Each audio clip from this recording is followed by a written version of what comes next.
is an exercise to address the balance of the rotator cuff and improve the control and coordination of the internal rotator of the rotator cuff, called the subscapularis.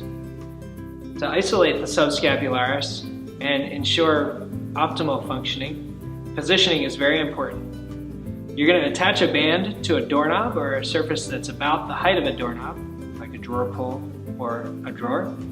And then you're going to support the arm with a towel so that the arm is positioned in such a way that the elbow is above the shoulder.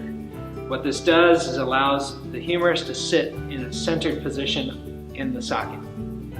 From there, you'll bring the arm up so that it's at a right angle from the body, starting with light tension on the band or cable or pulley, whatever you're using.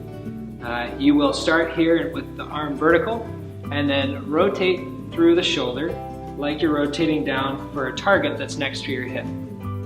You want to rotate about a fixed axis so that you're optimizing the spin in the ball and socket joint. You're going to know when to stop based on when you feel the shoulder start to lift up off the ground. So if we keep rolling, we see the shoulder going up off the ground. So you can either feel for that inside of your own body, or you can put your hand on top of the ball as the ball spins in the socket. When you feel that translation forward, you stop and you hold for 10 seconds. Now this is a very light resistance band here. The reason for that is because this exercise is more about coordination and recruitment than it is about power development.